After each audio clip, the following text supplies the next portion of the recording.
Petit Jornal. Inteligência e irreverência em doses diárias.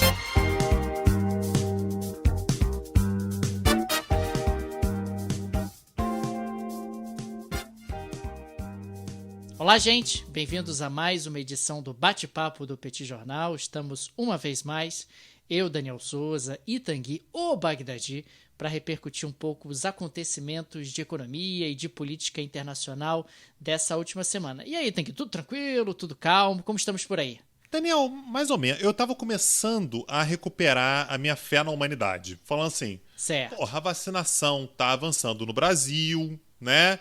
Pessoas que a gente conhece estão tomando vacina. Aliás, um abraço pro nosso queridíssimo professor João Felipe. Tomou vacina, ficou mal. Tomou vacina. Parecia que tinha sido atropelado, né? Aquele drama e tal. Mas aí, Daniel, quando esse sentimento de fé, né, e de paz e de esperança estava começando a se apossar do meu coração, o Papa vira e me diz que no Brasil tem muita cachaça e pouco coração, que o Brasil não tem jeito. Aí acabou de vez, Rapaz, Daniel, não tem. Não sei o que fazer. Muito Como é que a entre gente lida nós, com isso? muito entre nós. O Papa, no alto de seu bom humor portenho, disse alguma mentira, Tanguy? Não disse nenhuma mentira, mas a mentira, a verdade não é pra ser jogada assim na cara da gente, Daniel. Verdade que isso, dói, cara? né? O papo é pra trazer uma elevação pra gente, cara. Trazer verdade assim. Ah, Tanguy, mas aí você tem que ver que o coração argentino aflorou, né? O coração argentino não ia dar uma Daniel, moral pro Brasil assim. Para ler verdade, eu pego um livro de sociologia, não vou pegar um de economia, porque também ficção a gente deixa para outro momento. Mas eu vou pegar um livro, sabe, que fala sobre... Agora, pô, ouvir o Papa falar para ouvir verdade não tem condição, cara. Eu achei muito... Como é que eu vou dizer isso? Achei cruel. Achei que não tinha necessidade. Eu ri, eu confesso que eu ri com o Papa falando isso. Achei que ele foi sagaz. Ô, Daniel, me conta aqui uma coisa. Superávit recorde. O que você quer dizer com isso aí? Tanguy, você sabe que nesse mês de abril de 2021, o Brasil teve um superávit recorde nas suas contas externas, mais especificamente no saldo em transações correntes. O Brasil teve um superávit aí de 5,6 bilhões de dólares no mês de abril de 2021. Resolvi meu mês, hein? 5,6 bilhões, sei lá, dava um jeito no meu mês aqui.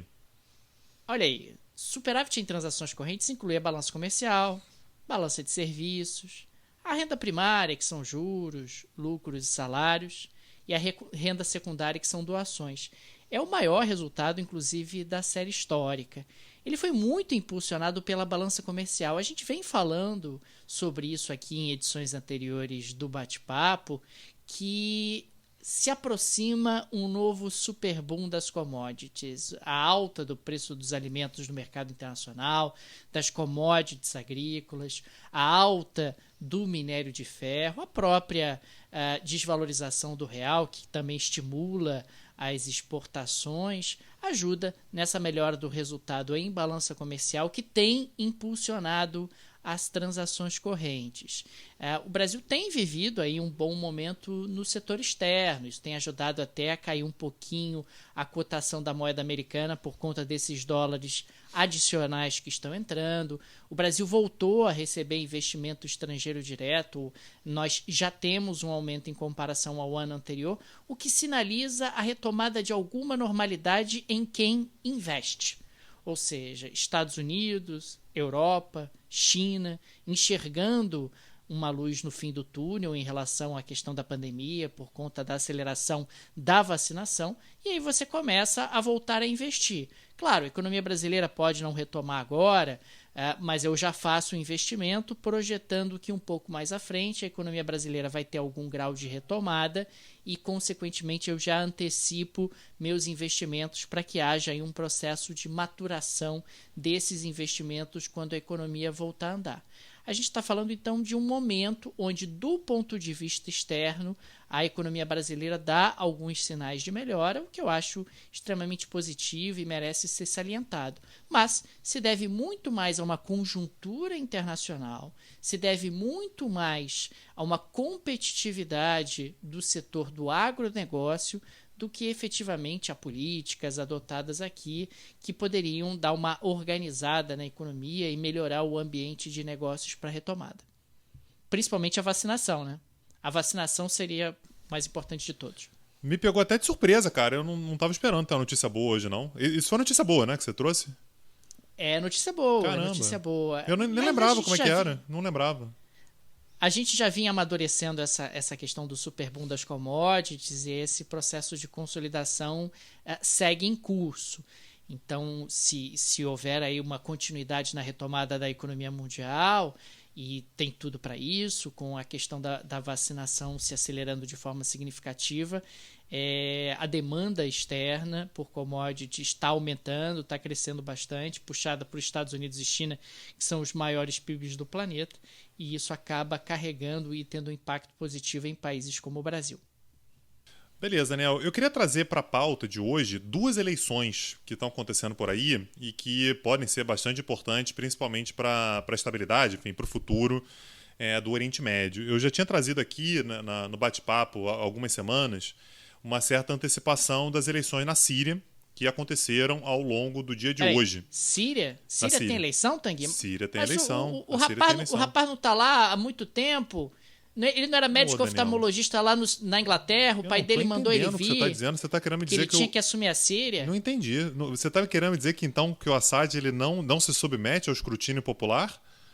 Eu não entendi essa parte que você está dizendo. Não é isso? É porque o pai dele passou 30 anos no poder, o pai dele está há 30 anos no poder, ele já está há 20 e ele vai ser eleito agora para um mandato de mais 7. Você está querendo me dizer que não tem democracia, não tem alternância de poder? É isso que você está querendo me dizer? Tanguy, o pai do Assad mandaram, quer dizer, o pai dele, quando faleceu, mandaram chamar ele na Inglaterra. Falou, meu filho... É porque a eleição... Vem cá, meu filho, vem assumir.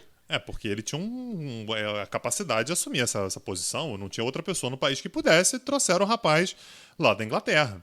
Né? Foi isso que aconteceu. Mas, enfim, Daniel, teve eleições o que é mais importante, assim, a gente já sabe, né? Óbvio que o Assad vai ganhar, é óbvio que ele vai ganhar uma margem larguíssima de votos, não vai ser essa questão nem de longe, né? Mas me chamou a atenção, Daniel, o lugar onde o Assad resolveu ir votar. Ele votou numa cidade chamada Duma, que fica numa região chamada de Guta Ocidental. Quem acompanha o Petit Jornal há um pouco mais de tempo, lá no longínquo 2018, deve lembrar que a gente falou sobre esse lugar aqui diversas vezes, porque foi uma região onde houve uma oposição muito grande ao governo, muito forte ao governo, principalmente por parte de grupos islamistas, né, grupos do Islã radical, e que foi uma cidade, portanto, né, fazendo oposição ao governo, muito duramente bombardeada pelo governo, inclusive onde houve, muito provavelmente, nunca foi provado, óbvio que ninguém admite isso, mas houve muito provavelmente o uso de armas químicas, né? 50 pessoas morreram em condições muito particulares, o que muito provavelmente foi o uso de armas químicas por parte do governo, o que levou, inclusive, na época, o Obama, ele tinha falado que existia uma linha vermelha, né? Se usar armas químicas, a gente vai invadir. O Assad usou armas químicas e, né, o Obama deu uma bombardeada aqui e acolá. O Obama não, perdão. Já o Trump, né, os Estados Unidos. Deu uma bombardeada, jogou uma bomba aqui, acolá e tal. Então ficou nessa de, né, será que pode usar armas químicas? Será que isso é uma certa autorização e tal? E o Assad ele fez questão de votar lá. Ele fez questão de ir para o lugar onde os opositores dele tinham, né, um certo domínio do território para botar o seu voto lá na urna. Isso é basicamente uma demonstração de que, para ele está construindo uma narrativa de pós-guerra. Né? Então, depois de 10 anos de guerra, mais de 500 mil de mortos, ele está dizendo, com todas as letras, com todo o simbolismo, que, olha, aqui não tem mais guerra, a gente está começando a construir, com esse mandato que vai se iniciar agora, com os 7 anos que o eleitorado vai me dar, eu estou iniciando uma nova Síria. Né? Então, esse é um ponto muito simbólico daquilo que aconteceu. Agora, óbvio, né? A guerra civil, ela certamente saiu do seu ponto mais agudo, mas você continua tendo, por exemplo, região como, por exemplo, Idlib, né, que fica lá no noroeste da Síria, ainda como uma região conflagrada, uma região onde ainda há um domínio por parte da oposição, uma oposição dominada pela Turquia, e onde o governo não entra. E outra região também que se manifestou muito fortemente com relação a essa eleição, com as mesmas críticas que a gente faz aqui, né, uma eleição absolutamente manipulada, ninguém confia nesse resultado, que são os curdos. Aliás, a gente deu um curso há pouco tempo, né, sobre o Grande Oriente Médio, né, em que a gente falou bastante sobre os curdos. A gente fez uma menção assim, longa até aos curdos sírios. E o que os curdos disseram é, olha, a gente estava numa estratégia, numa tentativa de reconciliação com o governo, de negociar, a gente quer uma autonomia, mas essa eleição aí não dá. Então, inclusive, fecharam a fronteira para que as pessoas não pudessem sair das áreas curdas para irem votar em regiões dominadas pelo governo. Então, dá para ver que essa eleição ela agrada muito, naturalmente, a base do Assad.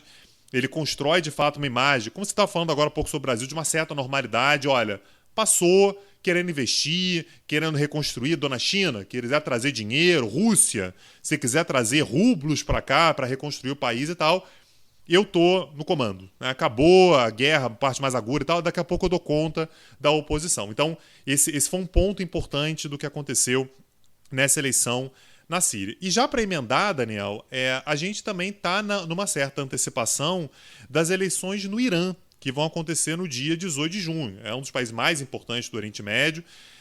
O atual presidente, né, o Hassan Rouhani. Irã é aquele país que você se candidata a candidato. Isso, é sobre isso mesmo que eu quero falar. Aí tem lá um conselho lá, o conselho dá uma olhada, fala, esse rapaz pode, esse aqui não pode, é isso. Exatamente, sobre esse conselho mesmo que eu quero falar, porque ele se manifestou nas últimas horas, né, sobre exatamente quem é que poderia disputar a eleição. Então, isso que o Daniel está falando a gente vai ter uma eleição no próximo dia 18 de junho, ou seja, mês que vem, daqui a menos de um mês. Menos de um mês.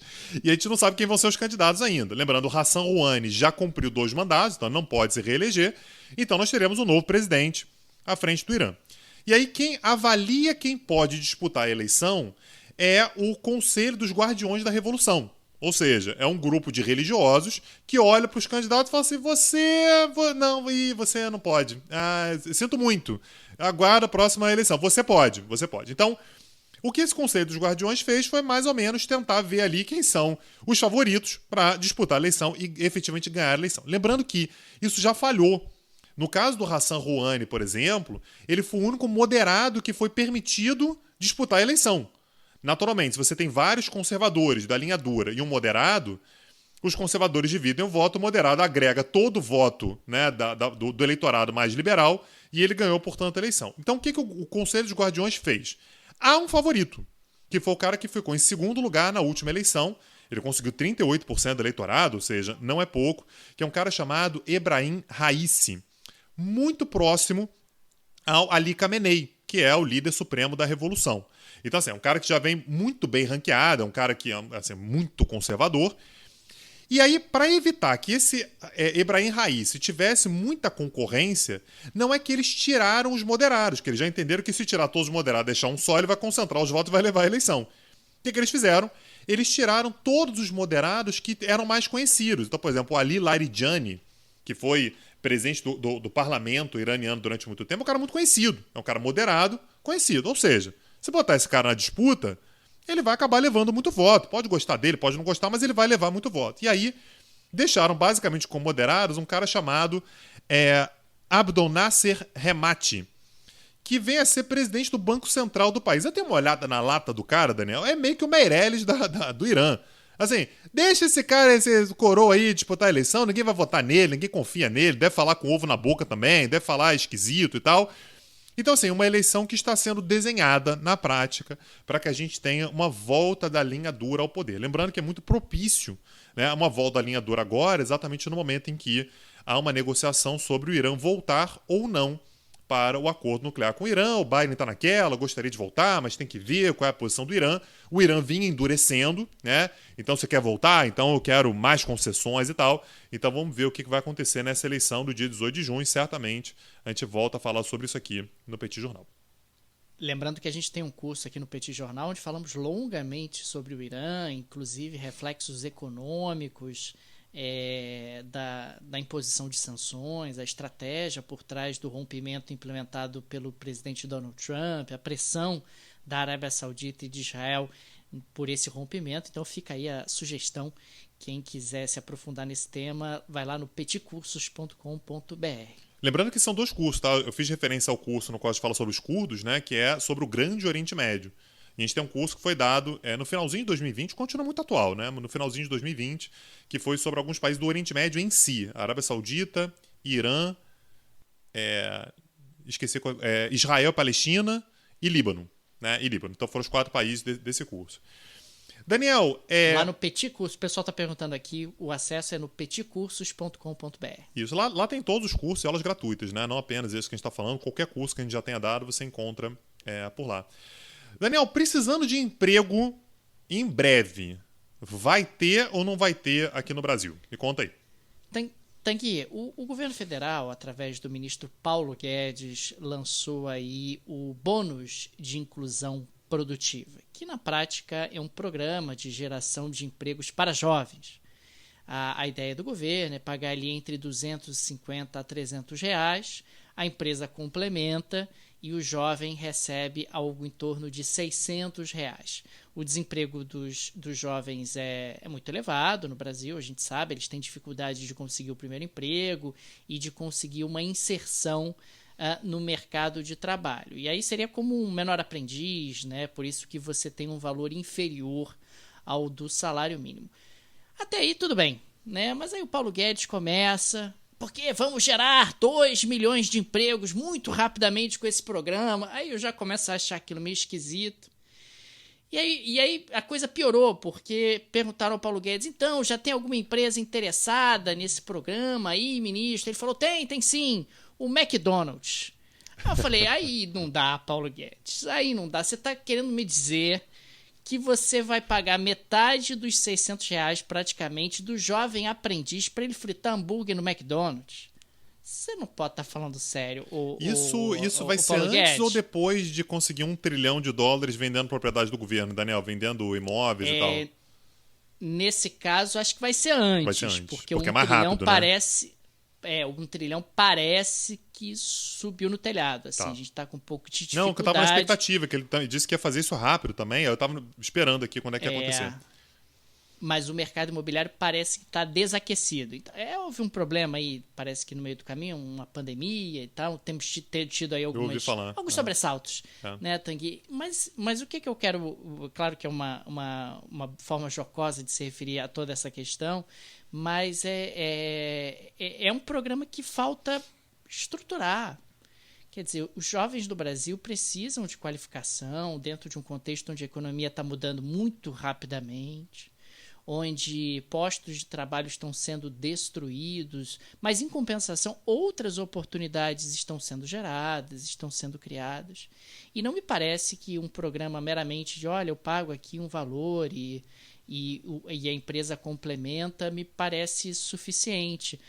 Demandaria uma estruturação um pouco maior. O que pode acabar acontecendo, e me parece ser o caso do McDonald's, que foi o exemplo citado pelo ministro, é que você corta custo. Na prática, você contrata ali um monte de jovens e, consequentemente, o governo acaba pagando uma parcela representativa da bolsa que esse jovem vai receber e, consequentemente, ele teve ali uma oportunidade no mercado de trabalho, mas uma oportunidade que é um trabalho muito braçal, é um trabalho realmente no qual ele não precisaria de um treinamento muito sofisticado para ser absorvido por uma empresa como essa. Acaba não agregando muito valor na mão de obra do jovem, né?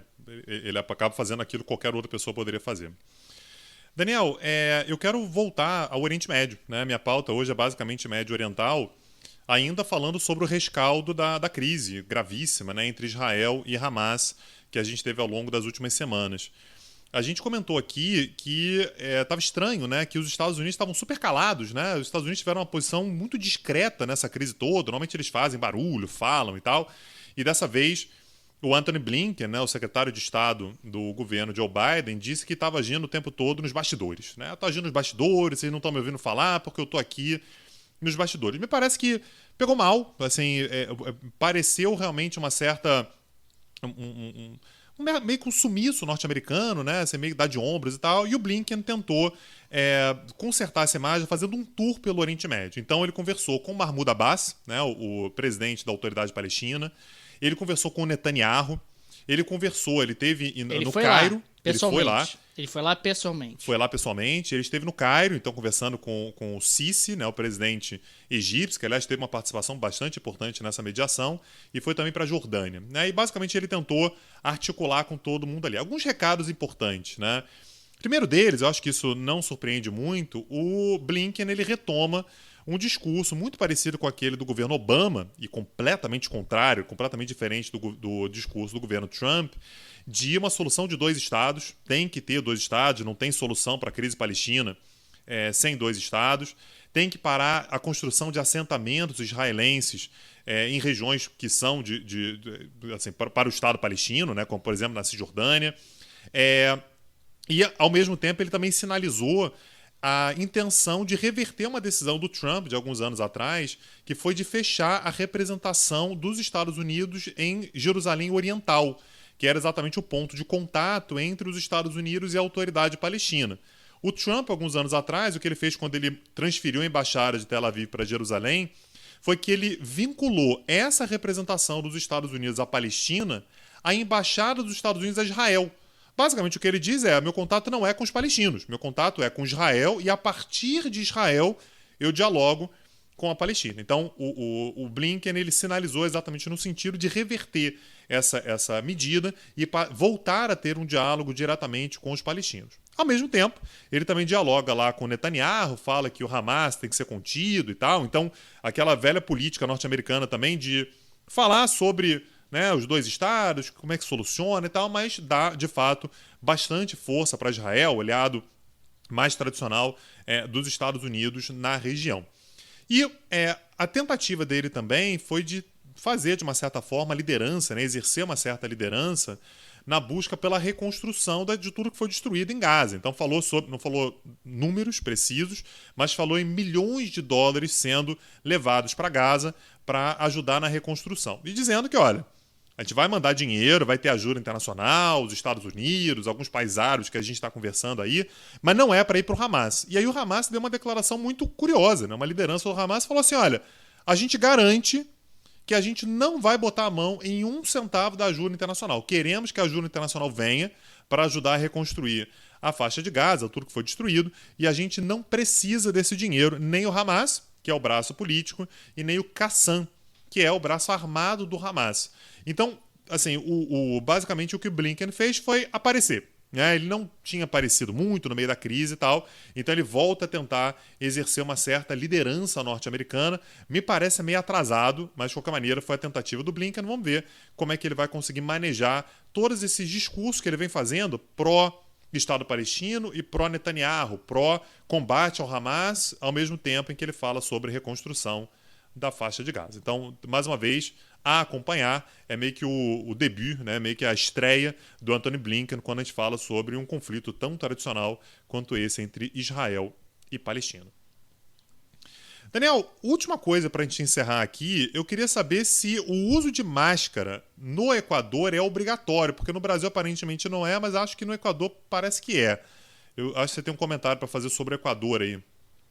Rapaz, o uso de máscara no Equador parece que é obrigatório. Parece que pelo menos o presidente Jair Bolsonaro esteve o tempo todo usando uma máscara de proteção enquanto esteve no país andino. Quer dizer, teve até um vídeo que circulou num determinado momento, ele tirou a máscara, mas rapidamente colocou a máscara de volta, dizendo, puxa, eu estava aqui dando um mau exemplo e tal, coisa, e as pessoas em volta acabaram rindo. Mas me chamou muito a atenção o esforço que o presidente Bolsonaro fez para ir à posse do novo presidente do Equador essa semana, na medida em que você só tinha 2 presidentes da região, que eram os presidentes do Haiti e da República Dominicana. Mas aí o Brasil ganhou destaque, né?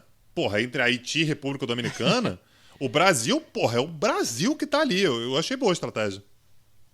Mas o Brasil, então, pensando aqui na região, então nós tínhamos o presidente do Brasil, o presidente da República Dominicana e o presidente do Haiti. Num esforço ali do Bolsonaro de tentar colocar que ele não estava isolado, que ele não está isolado do ponto de vista regional, do ponto de vista internacional, de que ele está tentando construir ali uma aliança de direita, porque o presidente eleito do Equador é um presidente mais à direita. Eu acho que ele não leu sobre o novo presidente do Equador. Não, Tanguy. o Guilherme Lasso é um banqueiro, Daniel. Ele é parte do globalismo. Não tem nada a ver com o Bolsonaro. É um globalista, um liberal, ao contrário do Bolsonaro, que tem dado cada vez mais sinais de ser de simpatizar com intervencionismo, com Estado forte, etc. Então, isso me chamou muita atenção porque ele não tem nada a ver com o Bolsonaro, nada a ver com realmente a forma de governar do presidente do Brasil. E, ao mesmo tempo, uma outra coisa que também chamou muita atenção essa semana é que foi escolhido um novo membro para a OCDE. Eu até gravei uma coluna no Petit Jornal ontem sobre isso. O 38º membro, um país latino-americano, a Costa Rica. Costa Rica foi aceita na OCDE e o Brasil não está nem no pleito, né? Não está nem andando porque o Trump, na hora de indicar alguém, indicou a Argentina e a Romênia, e o Brasil acabou ficando a ver navios. Quer dizer, não sei, eu realmente fico angustiado com esse isolamento do Brasil na conjuntura internacional de uma forma geral e na região de forma particular. O Brasil não tem um relacionamento forte com o Equador, nunca teve. O Equador não tem fronteira com o Brasil. O Equador é um país pequeno, andino, é um país que vive basicamente das exportações de commodities, em especial o petróleo, mas também frutas como a banana, etc. Não tem investimentos relevantes do Brasil no Equador. O Equador não é importante para a balança comercial brasileira. O Brasil não é importante para a balança comercial equatoriana. Quer dizer, houve ali, e isso eu queria até ouvir você um pouco em relação a isso, me pareceu um ato meio translocado. É isso. Esse foi o sentimento que eu tive. Quer dizer, ele é de direita. Então vamos lá para mostrar que eu não estou isolado na região, que eu posso construir aqui uma aliança regional. Só que eu tenho a impressão de que o presidente Bolsonaro não leu nem o perfil do novo presidente do Equador, porque ele perceberia que não é exatamente alguém com um perfil semelhante ao dele. Diferente de outros líderes, como o Orbán, talvez até o líder indiano, mas o líder equatoriano está muito longe de ter um perfil parecido com o do mandatário brasileiro. A gente deu uma aula gratuita há pouco tempo, Daniel, em que a gente falou um pouquinho sobre... o nome da aula foi Vacina para Quem? Né? E que quem quiser assistir, de novo, aula gratuita, está lá em petcursos.com.br também, né? Vai encontrar lá. E uma das coisas que a gente falou nessa aula, Daniel, foi que basicamente o Bolsonaro ele assumiu uma estratégia de negar, né? de descartar as principais tradições da política externa do Brasil, né? Então a gente está falando sobre uma tradição da credibilidade, né? A busca pela credibilidade, vamos nos aproximar das grandes instituições internacionais, dos países liberais, né? Daqueles de quem a imprensa fala bem.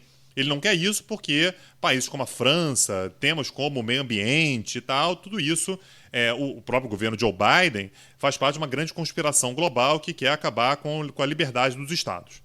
E, ao mesmo tempo, ele também nega, ele também se afasta da tradição da autonomia, porque essa tradição da autonomia dá liberdade ao Brasil, mas normalmente fica associado a uma aproximação a países socialistas, países latino-americanos, países que estão meio que na contramão de tudo aquilo que a credibilidade demanda. Ele também nega isso, basicamente ele associa a credibilidade ao Fernando Henrique Cardoso e associa a autonomia ao governo Lula. Então, assim, eu não gosto de nenhum dos dois, eu vou fazer o contrário. Então, a estratégia do Bolsonaro, em termos de relacionamentos internacionais, é de aproximação àquilo que soar mais parecido com a visão de mundo dele.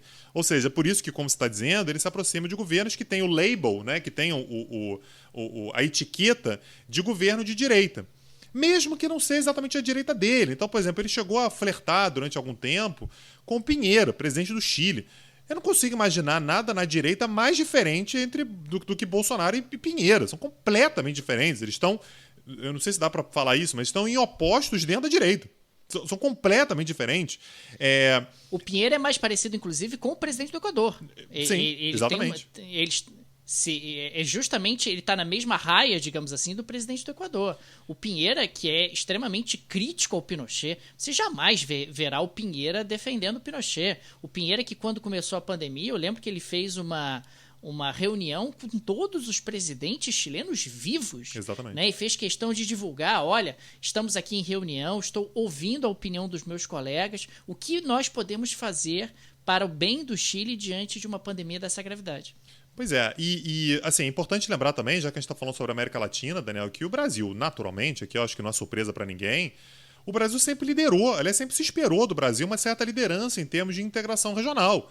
Vai fazer o Mercosul, o Brasil que está à frente. Vamos fazer o NASU, o Brasil que está à frente. Vamos fazer a CELAC. Aí você pode discutir se dá certo, se não dá certo, se funciona, se não funciona. O Brasil tomou a decisão recentemente, Daniel, de sair de 2 integrações idealizadas pelo Brasil. Então saiu da Unasul e saiu da CELAC. Claro que nunca foi o Brasil sozinho, mas o Brasil sempre numa posição de liderança. Para o Brasil entrar numa uma iniciativa de integração, que é a ProSul, idealizada pelo Chile e pela Colômbia, com todo respeito ao Chile e à Colômbia, mas não tem condição desses países liderarem um processo de integração que o Brasil vai simplesmente aderir, saindo de integrações das quais o Brasil participou, porque quer participar de uma integração da qual façam parte apenas de governos de direita, só porque são nominalmente de direita, e porque a Venezuela não está, e porque a Argentina não está. Então isso acaba fazendo com que a política externa brasileira, nesse momento, ela seja uma política sem qualquer tipo de estratégia. Ela é meio que esparsa, ela é meio dada, como você falou, a roubos. E vai ter a posse de um presidente no Equador e não é um cara de esquerda. Então vamos lá, vamos prestigiar. E aí ele vai lá. Se aparecer um outro candidato nominalmente de direita, eu não tenho nenhuma dúvida, por exemplo, se no Peru, por exemplo, a Keiko Fujimori vencer a eleição, ele vai polarizar também. Keiko Fujimori está mais ligado à direita e o Castilho está mais ligado à esquerda. Lembrando que diversas posições do Castilho, que é da esquerda peruana, se ligam, são muito próximos das posições do Bolsonaro. Então, ele é muito conservador, né? Ele é conservador, ele é contra o casamento homossexual, é contra aborto, ele é muito conservador do ponto de vista social, mas é nominalmente um cara da esquerda. E aí existe uma rejeição por parte do governo. Então, de fato, isso apenas denota a absoluta ausência de uma estratégia de política externa pelo fato de que as estratégias tradicionais elas foram rejeitadas pelo governo atual em nome de uma rejeição de tudo que está aí. Então, como a gente quer rever tudo que está aí, a gente quer jogar fora tudo que está aí, a gente acaba tendo uma ausência completa de qualquer tipo de estratégia estabelecida. Daniel, vamos convidar o pessoal para o curso? O que você acha? Vamos, Tanguy. Eu acho uma boa. Ontem nós tivemos a segunda aula sobre o nosso curso a respeito da Índia. Ontem nós falamos sobre as fronteiras da Índia. Tanguy, eu entendi. Foi uma aula light. Ontem foi uma aula tranquila, uma aula de boa. Não foi light. Não foi? Não foi light. Teve pancadaria pra caramba, teve troca de tiro, teve teste atômico. Você lembra de quantas guerras a gente falou ontem, cara? Eu perdi a conta. Eu também perdi a conta. A gente falou sobre os vizinhos da Índia, falou sobre o Paquistão, sobre a China, sobre o Nepal, sobre o Butão, sobre Bangladesh, sobre o Sri Lanka e todo o relacionamento da Índia na região. A aula anterior tinha sido como é que a Índia saiu, né, de um país bastante atrasado e chegou à potência que ela é nos dias atuais. Estão perguntando aqui na live, sempre lembrando, a gente está gravando isso aqui na quarta-feira à noite, uma live no Instagram. Depois vai ser editado e vai para o podcast. Dá para assistir as 2 primeiras aulas? Dá, claro que dá. Inclusive, você pode, se quiser, assistir as aulas dos outros cursos, tá? Você pode se matricular em qualquer curso que a gente já tenha oferecido. Então, as 2 primeiras aulas do curso sobre Índia estão disponíveis para qualquer pessoa que se matricular a qualquer momento e a qualquer tempo. Então, lembrando, esse curso está lá em petcursos.com.br. Aliás, queria deixar um enorme agradecimento, porque a gente bateu essa semana agora 10 mil seguidores no Instagram do Petit Jornal, então você vai trazer uma comunidade, inclusive, para você que acompanha a gente no Petit Jornal, porque o Daniel está enlouquecido com o tal da arrasta para cima, né? Porque agora a gente ganhou o arrasta para cima, e aí ele já começou a programar arrasta para cima, né? Então a gente já vai deixar aqui o nosso jabá. Entra lá no perfil do Petit Jornal, se você não segue a gente no Instagram ainda, siga e dá uma olhada no arrasta para cima, por lá você consegue, inclusive, dar uma olhada nas nossas opções de curso. E fica aqui o nosso agradecimento aos apoiadores do Petit Jornal, os apoiadores do podcast, do projeto do podcast. O Petit Jornal é uma mídia independente, sem qualquer conglomerado por trás, sem qualquer produtora por trás. Nós estamos aqui numa live no Instagram, quase 11 horas da noite de uma quarta-feira. E se esse conteúdo é produzido e a gente tenta oferecer com a maior qualidade possível e de forma leve, de forma agradável, isso só acontece porque nós temos os nossos apoiadores, a quem agradecemos enormemente. Tanguy, se você quiser virar apoiador do Petit Jornal, o que você faz? Se você quiser se tornar apoiador, você acessa o nosso site www.petijornal, quase confundi aqui, www.petijornal.com.br. São 2 sites, tá, gente? Então a gente tem o site do podcast, que é o petijornal.com.br, E se você quiser conhecer os cursos e aulas gratuitas, está lá em peticursos.com.br. Os dois sites estão na descrição desse episódio, então dá uma olhada lá se você quiser conferir, tanto para fazer os cursos quanto para, e aqui eu também faço eco ao Daniel, o nosso eterno agradecimento aos nossos apoiadores, pessoal que chega junto com a gente já há bastante tempo. Vocês são absolutamente fundamentais para o sucesso do nosso projeto, para a manutenção desse nosso projeto. Sempre lembrando, dá muito trabalho, tá, gente? Assim, não é brincadeira, não. Aliás, apoie o seu podcast preferido. Não precisa ser só o Petit Jornal, não. Tá cheio de podcast aí, cheio de produtor independente. Vai lá, apoia, porque dá muito trabalho, é muito gratificante conseguir ajuda de quem acompanha a gente, de quem segue a gente. Maravilha. Daniel, até semana que vem. Terça-feira tem aula do Petit Jornal para falar sobre a Índia mais uma vez. Semana que vem, quarta-feira, tem mais bate-papo. Abraço, gente. Tchau, tchau. Tchau, tchau, gente. Petit Jornal. Inteligência e irreverência em doses diárias. Acesse www.petitjornal.com.br.